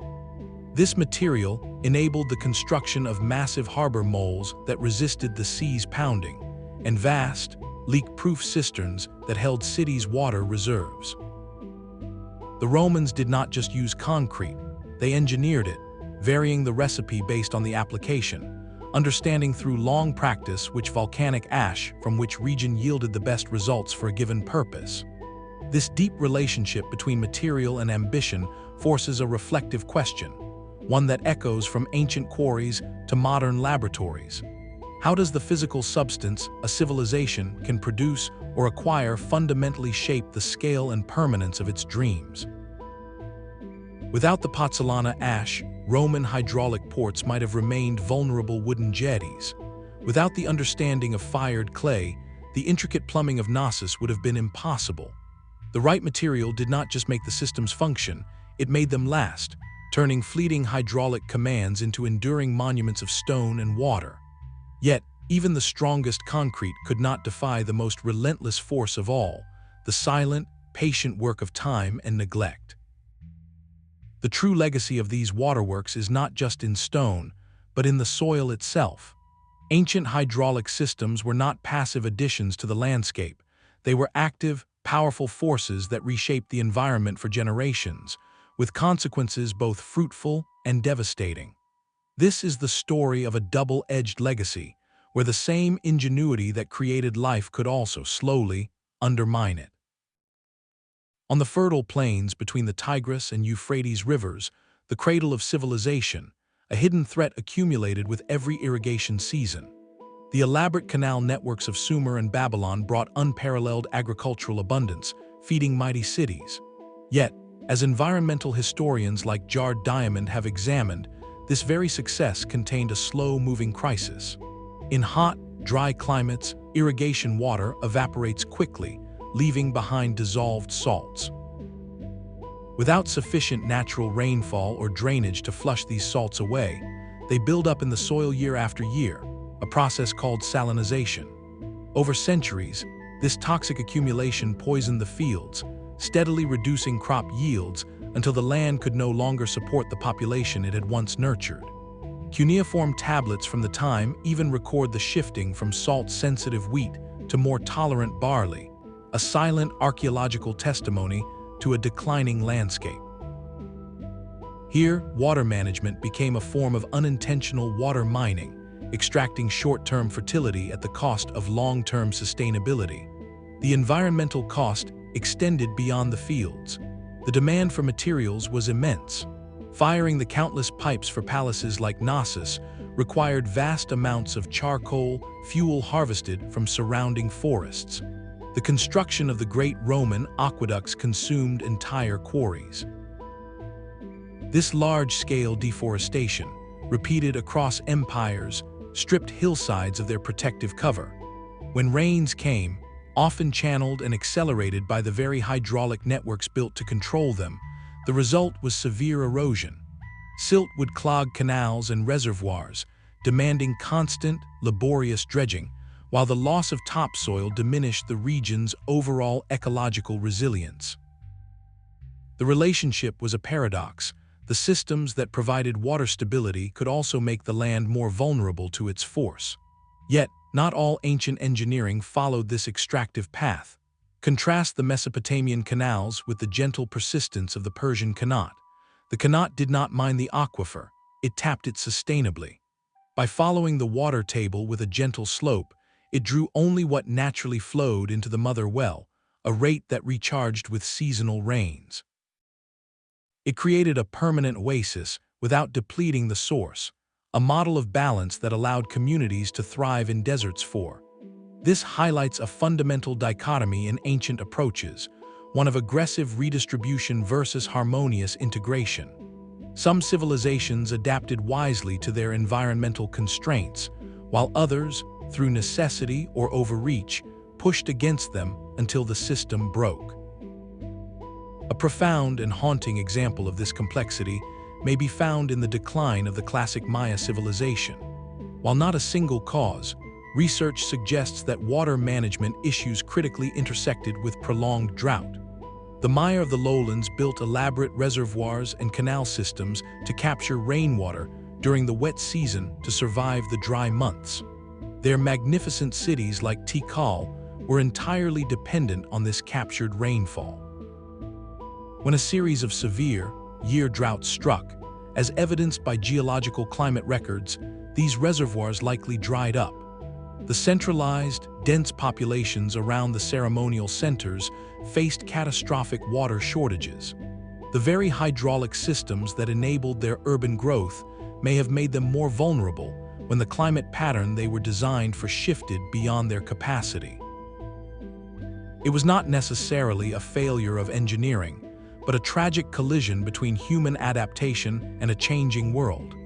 This long view of history, written in sediment and salt, forces a difficult but essential question. What lessons do these ancient successes and failures hold for our current, global water management crises? We see the same patterns playing out on a planetary scale, from the salinization of modern irrigated fields to the overpumping of ancient aquifers that will take centuries to recharge. The legacy of the past teaches us that water projects are never neutral. They are dialogues with the environment that have long-term consequences. It urges us to look beyond the immediate marvel of moving water, to consider the enduring footprint it leaves on the land, and to ask whether our own systems are designed for conquest or for lasting partnership. The flow of water has always mirrored the flow of power. A king who could command a river to climb a mountainside was not merely an engineer. He was a ruler whose authority seemed to bend nature itself. This intimate link between water and political control gave rise to a compelling, if controversial, idea known as hydraulic despotism. The historian developed this theory in the mid-20th century, arguing that large-scale irrigation agriculture in arid regions like Mesopotamia, Egypt, and China created a specific kind of state. The logic was stark. Constructing and maintaining vast canal networks required the mobilization of thousands of laborers, a centralized bureaucracy to plan the work, and a specialized administration to allocate water and resolve disputes. This immense organizational task suggested inevitably concentrated power in the hands of a managerial elite, a ruling class that controlled the very source of life and thus held absolute power over the population. He saw the ancient Oriental despot as a figure whose authority was cemented not just by army or ideology, but by his role as the ultimate water master. There is compelling evidence for this perspective. Look at the famous Code of Hammurabi from ancient Babylon. Among its many laws, several specifically govern water use. One statute states that if a man is too careless to reinforce the bank of his field, and then a breach opens and all the fields are flooded, the man in whose bank the breach opened must replace the grain he caused to be lost. This was more than neighborly advice, it was state-enforced water law. The code formalized the ruler's role as the supreme arbiter of this critical resource, embedding his authority in the daily reality of survival. The Pharaoh of Egypt provided an even more dramatic symbol of this fusion. The annual inundation of the Nile was the unpredictable, life-giving heartbeat of the kingdom. Egyptian cosmology tied the flood directly to the gods, and the pharaoh, as a living god, performed elaborate ceremonies to ensure its bounty. His apparent ability to intercede with the natural cycle, to guarantee the water would come and the fields would be fertile, was the ultimate projection of hydraulic power. It translated ecological necessity into unchallengeable political theology. Yet modern historians have critiqued theory as overly rigid. They point to societies with sophisticated water management that did not develop such intensely centralized, despotic states. In Bali, for instance, a complex system of terraced rice paddies and water temples has been managed for centuries by democratically organized or irrigation cooperatives. Farmers within a watershed work together, making collective decisions about water distribution and scheduling without the need for a coercive, overarching state. Similarly, the Qanat systems of Persia, while sometimes initiated by rulers, were often managed and maintained by the local communities that depended on them. These examples show that large-scale water management can also foster cooperative, decentralized social structures. The control was not always top-down. It could be woven into the fabric of the community itself. Beyond agriculture, rulers wielded water as a tool of social and political theater in more direct ways. We have seen how Roman emperors monopolized the grandest bath complexes and making public access to hygiene and leisure a gift bestowed by the state. In the Islamic world, the construction of public fountains was a prime act of royal charity and piety, earning the ruler spiritual merit and public loyalty. To provide water was to provide civilization, and to control its most luxurious expressions was to define the hierarchy of society. This long history of water and power pushes a reflective question into our own time. In modern societies, who controls water, and how does that influence our political and social dynamics today? The answer is complex, involving municipal utilities, private corporations, international treaties, and growing grassroots movements for water as a human right.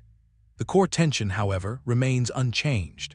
Is water a common resource to be managed for the public good, or a commodity to be controlled and sold? The flow of power still follows the flow of the pipe, the canal, and the river, reminding us that the ancient struggle to command this most essential element is a story still being written. The very same water that flowed through palace channels also carried ideas across continents. Sophisticated hydraulic knowledge was a fluid resource, moving along the arteries of trade and conquest with the same relentless logic as water itself. The Silk Road was not just a path for silk and spices, it was a conduit for blueprints and techniques. Persian Qanat builders found their skills in demand from the oases of Oman to the mountains of Morocco. The concept of the Noria, that great water-lifting wheel, traveled from the workshops of the Hellenistic world into the heart of the Islamic Golden Age, where engineers like Al refined and documented it in intricate detail. Empires acted as massive engines of technological diffusion. When Alexander the Great's armies marched east, they were followed by Greek engineers who brought their knowledge of aqueducts and screws to new lands. Later, when the Roman Empire absorbed territories, it standardized hydraulic practices, building aqueducts from Britain to Syria, creating a vast shared infrastructure of knowledge. This transmission, however, was fragile. It relied on two key vessels, the written word and the living master. Great libraries, like the legendary Library of Alexandria, served as repositories for engineering texts, from the works of Hero to the scrolls of Roman surveyors. Practical manuals, written on papyrus or parchment, captured generations of trial and error in diagrams and instructions.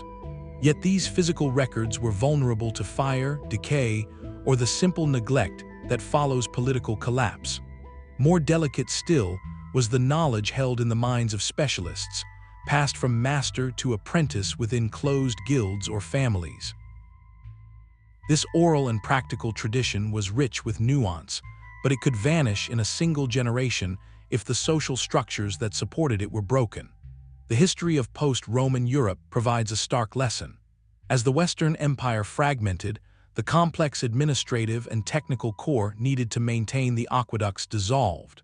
The great channels silted up, their stone was for new buildings, and the understanding of how to build them faded into legend. For centuries, European cities retreated from the sophisticated water management of their past, relying on local wells and contaminated rivers, a period where a foundational technology truly regressed. This was not a global dark age, however. While Europe struggled, the Islamic world became the new guardian of hydraulic science.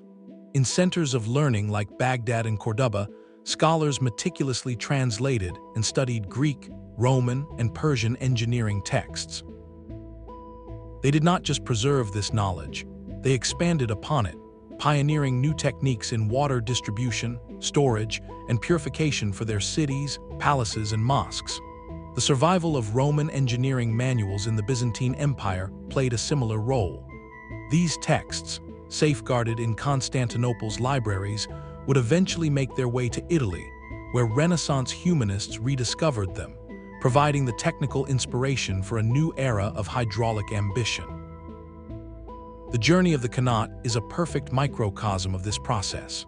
Originating in ancient Persia, the technology was adopted and spread by the expanding Islamic caliphates. It traveled with traders and settlers across North Africa, where it is known as the, and into the Iberian Peninsula, where it is called the. In each new environment, local engineers adapted the core principle, proving that the most resilient knowledge is that which can be applied and reshaped to meet new challenges. This pattern of transmission and loss forces a profound question about the nature of progress itself. What are the essential conditions for technological innovation not just to spark, but to be sustained and built upon across generations? The answer seems to lie in a delicate ecosystem. It requires stable institutions, like libraries and schools, to preserve the theoretical base.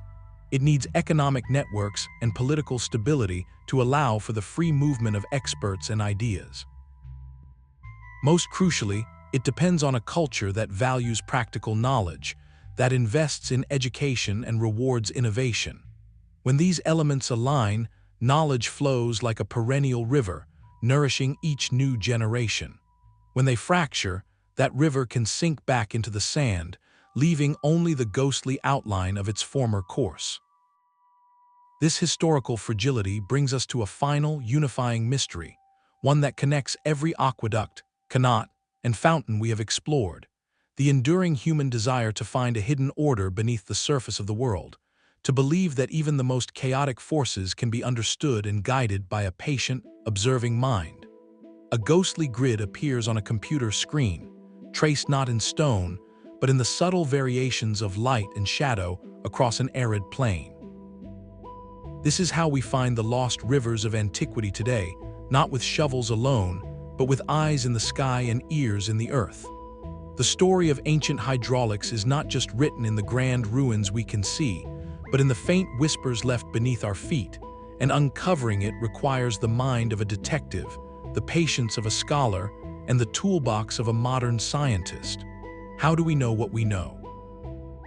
The answer is a fascinating journey through layers of dirt, time, and technology, where every clue, from a speck of pollen to a distorted radar signal, helps piece together a lost world of water. Traditional excavation remains the foundational method, the careful, painstaking work of trowel and brush. Archaeologists might follow a line of differently colored soil, a backfilled trench that was once a canal, or uncover the carefully laid stonework of a fountain's foundation. But to know where to dig, they often start from above. Aerial photography, especially from drones, can reveal crop marks, patterns in vegetation growth that betray what lies beneath. A buried stone wall restricts root growth, making plants above it stunted, while a filled-in ditch holds more moisture, promoting lusher, greener growth. From the air, these lines can sketch out the complete plan of a garden or a canal network invisible from the ground. For features buried too deep for plants to signal, science offers a deeper look. Ground-penetrating radar sends pulses of energy into the earth and listens for the echoes.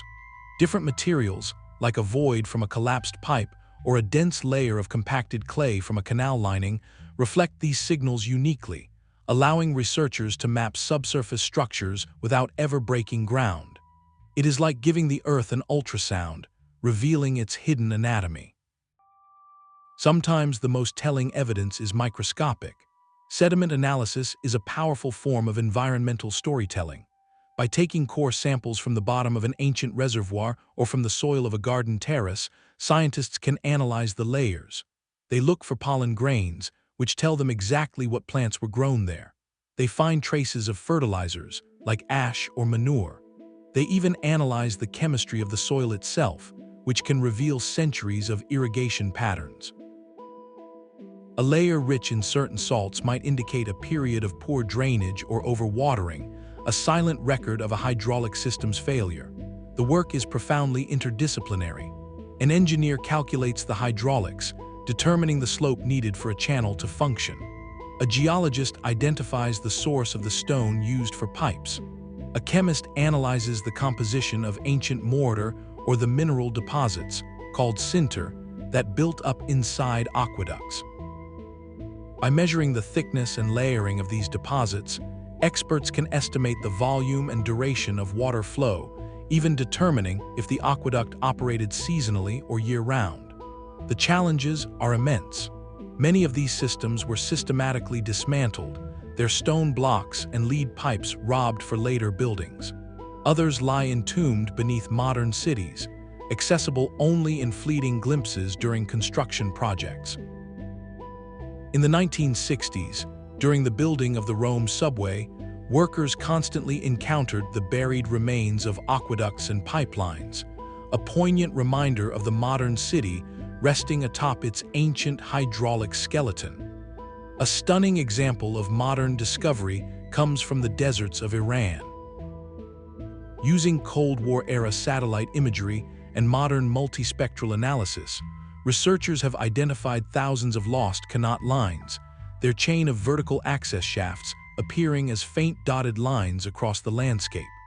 This technology allows archaeologists to map these fragile, disappearing systems at a scale never before possible, prioritizing which ones to document before they vanish forever. The work of understanding is a continuous puzzle. An archaeologist in the field might spend days tracing the ghostly outline of a canal, only visible as a difference in soil texture, or carefully excavating a wooden water pipe preserved in waterlogged conditions, its construction details perfectly intact after 2,000 years. Each finding is a data point, a pixel in the gradually sharpening image of the past. This relentless, collaborative detective work pushes a hopeful question into the future. As our tools for discovery grow ever more sophisticated, with LiDAR lasers that can map jungle canopies to reveal ground structures, or isotopic analysis that can trace a water droplet to its specific mountain source, what other forgotten technologies and lost harmonies with the environment might we yet uncover? And in a world facing its own water challenges, could the principles embedded in these ancient systems, now finally coming to light, offer not just historical insight, but inspiration for sustainable solutions? The search continues, not for treasure, but for wisdom written in water and earth. The ghostly lines of a Qanat on a satellite image offer more than just a map of the past. They are a blueprint for a possible future. As our own era grapples with deepening water crises, from depleted aquifers to energy-intensive desalination, the ancient world holds a reservoir of surprisingly relevant wisdom. This is not about nostalgia, but about recognizing principles of sustainability and resilience that were born of necessity, principles we have often overlooked in the age of the powerful pump. The contrast is stark. Consider the Qanat, a system that worked in partnership with the environment. It tapped an aquifer at a rate that allowed for natural recharge. Its underground tunnel all but eliminated evaporation, and it operated entirely on gravity, requiring no external energy source for centuries. Now, place that beside a modern megacity's approach, reliant on massive, centralized infrastructure that pumps water over vast distances, consumes enormous electricity, and loses a significant portion to leaky pipes and open-air reservoirs under a blazing sun. The ancient model was about working within natural cycles. The modern one is often about overcoming them through sheer force and expenditure. Water policy experts today are actively looking to this past for inspiration. The concept of the sponge city, for instance, which aims to design urban landscapes to absorb, store, and filter rainwater naturally, echoes the ancient priority of capturing water where it falls, just as the cisterns of Constantinople or the reservoirs of the Maya did. It is a shift from viewing stormwater as a waste product to be quickly piped away, to seeing it as a precious resource to be harvested and retained within the urban fabric. The lessons are specific and profound. First is the unmatched efficiency of gravity. When we rely on pumps to move water, we tie our survival to a continuous supply of energy.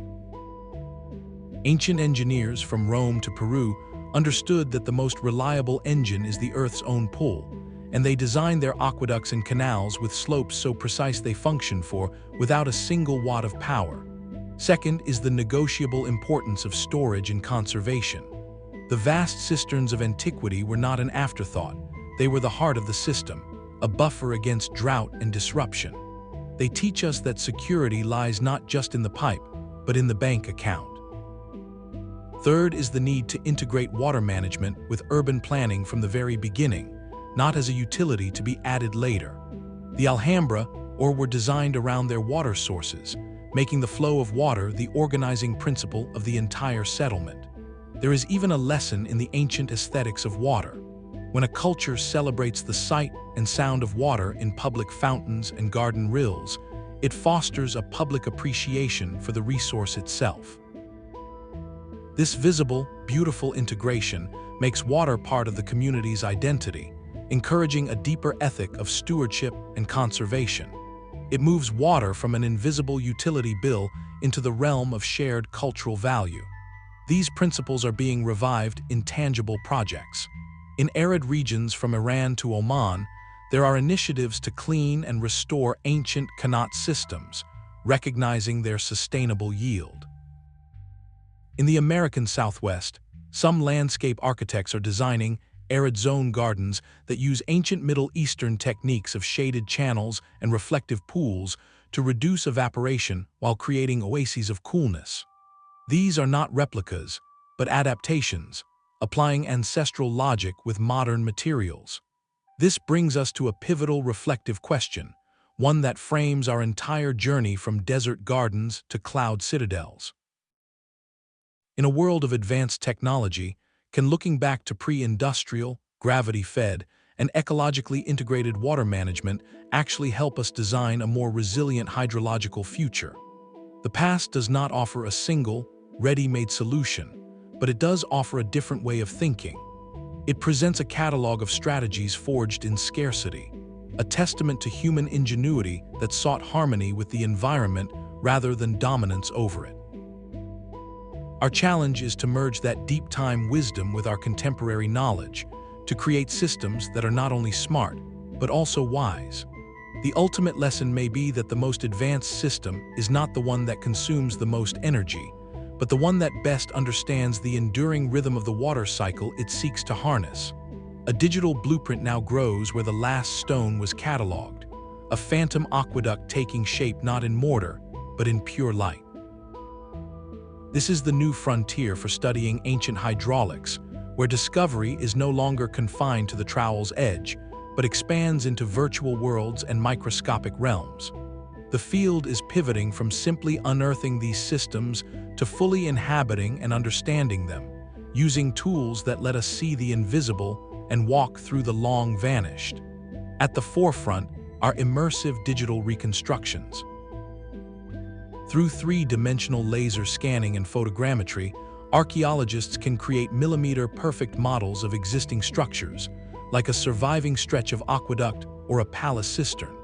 But the real magic happens when they feed this data, along with historical records and engineering principles, into simulation software.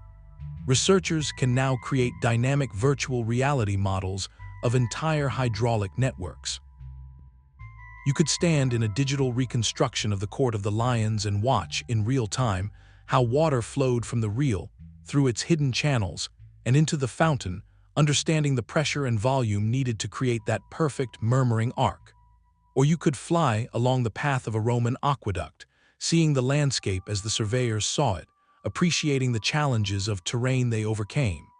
These are not just pretty animations, they are analytical engines.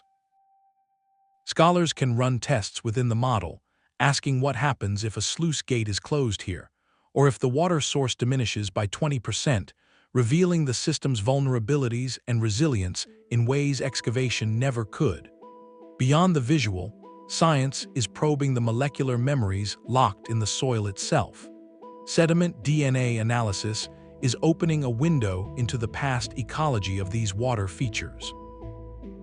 By extracting ancient genetic material preserved in the layers of a filled-in canal or a palace garden soil, scientists can identify the specific plants, algae, and even microorganisms that lived in that water. This tells us not just if a garden was lush, but exactly what species made it so. It can reveal water quality, showing if a reservoir was clean or stagnant, and trace the introduction of native plants by trade, mapping the botanical reach of an empire through its water. Digital humanities platforms are fostering unprecedented collaboration, allowing experts from archaeology, fluid dynamics, botany, and climatology to work on the same virtual models simultaneously, sharing data and insights across continents in real time. These converging technologies are sharpening our focus on the great unanswered puzzles. They bring us closer to testing, in a virtual space, the various hydraulic theories for the hanging gardens, modeling the lift and flow required to sustain such a structure. They allow us to map, with new precision, the full, staggering scale of the Aztec capital's water management, calculating how its network of canals, dikes, and aqueducts supported a population of perhaps 200,000 on a lake. They help us trace every pipe in the Minoan palace of Knossos, understanding its complete domestic hydraulics as an integrated system. Yet this forward march of knowledge walks hand in hand with a pressing race against loss. The very systems we are learning to study in such detail are under threat. Climate change, with its intensifying droughts and floods, destabilizes the ancient landscapes these waterworks depend on. Groundwater extraction causes the tunnels of Qanats to collapse. Urban expansion paves over the last traces of forgotten canals. Preservation is no longer just about protecting a monument, it is about safeguarding the hydrological context that gave it meaning. An inspiring example of this dual mission is the ongoing project to digitally reconstruct the entire Roman aqueduct system of the city of Rome. By synthesizing centuries of scattered archaeological data, satellite imagery, and ground surveys, researchers are building a complete geospatial database. This living model serves two vital purposes. It is a research tool for understanding the ancient city's metabolism, and it is a conservation map, identifying where surviving fragments are most at risk from modern development, guiding efforts to protect them. This powerful convergence of future-facing tools and fragile heritage prompts a reflective responsibility. As we gain these profound new abilities to interrogate, visualize, and even virtually restore the past, what is our duty to these legacies? The technology grants us more than answers, it grants us perspective. We see these systems not as isolated marvels, but as interconnected dialogues between culture and environment. Our responsibility, therefore, expands beyond preservation in stone. It extends to reinterpretation, using these insights to tell more nuanced stories about human adaptation, and to protection, advocating for the sustainable management of the water and landscapes these ancient engineers so intimately understood. The journey of discovery is accelerating, but its ultimate destination remains the same: a deeper conversation with the ingenuity of those who came before, and a wiser path forward for those who follow. A lone stone wellhead rises from the desert floor, a silent sentinel guarding a secret that flows in the dark below. This is the true legacy of ancient hydraulics, a story written not in grand aqueducts alone, but in the quiet persistence of 1,000 such hidden veins. These systems were never just plumbing, they were the very architecture of civilization itself, the foundational code that allowed cities to rise, cultures to flourish, and humanity to inscribe its dreams upon the land. They enabled the three great pillars of settled life: reliable agriculture to feed the many, concentrated urban populations to foster innovation, and the surplus of time and resources that gave birth to art, ritual, and governance. Without the silent, obedient flow of water directed by human will, the epic narratives of history, from the pharaohs to the emperors, would have been confined to the banks of a few great rivers, never expanding inward to transform continents. This legacy is a tapestry woven from the threads we have followed: technology in service of survival, power expressed through control of the essential, environment shaped by both wisdom and overreach, and symbolism that turned water into a language of the divine. The Qanat wellhead is a perfect monument to this synthesis. Above, it is a simple circle of stone in a sea of dust, a testament to nature's austerity. Below, it connects to a hidden river of human intention, a tunnel of patience and geometry that speaks of cooperation, long-term planning, and a profound understanding of the unseen world. It represents the dialogue, a conversation between the unyielding constraints of the desert and the relentless ingenuity of the mind. These engineers did not conquer nature in the way we often think of conquest. They listened to it. They learned the grammar of gravity, the vocabulary of slope and seepage. They understood that to work with water was to engage in a kind of partnership, guiding its inherent tendencies toward human purpose. In doing so, they conducted something far greater than an irrigation system. They conducted a symphony of human achievement. The water was the medium, but the music was the civilization it made possible: the hum of the market, the chant from the temple, the debate in the academy, the laughter in the garden. Every element we have explored, from the lead pipe to the ceremonial fountain, was an instrument in this orchestra. The technology provided the method, the power structure organized the players, the environmental context set the key, and the symbolism composed the melody. Their work physically shaped the landscapes we have inherited, carving canals that still mark the land and building terraces that still hold back mountains. But more deeply, it shaped our cultural landscape, embedding in our collective memory the idea that a garden in the desert is not a miracle, but a testament to what is possible when observation, cooperation, and vision align. This leads us to the final, synthesizing question that has echoed beneath every stone channel and fountain basin. Did these masters of antiquity simply control water, or did they, through this very act of harnessing a fundamental force, discover something essential about the project of civilization itself? Their legacy suggests the latter. In learning to command water, they were ultimately learning to command complexity, to coordinate labor, to plan across generations, and to weave the practical and the sacred into a sustainable whole. The wellhead in the desert does not boast, it simply persists, a quiet reminder that the most profound human victories are often those that create life, not just those that conquer it. That silent wellhead in the desert holds a final, unifying lesson.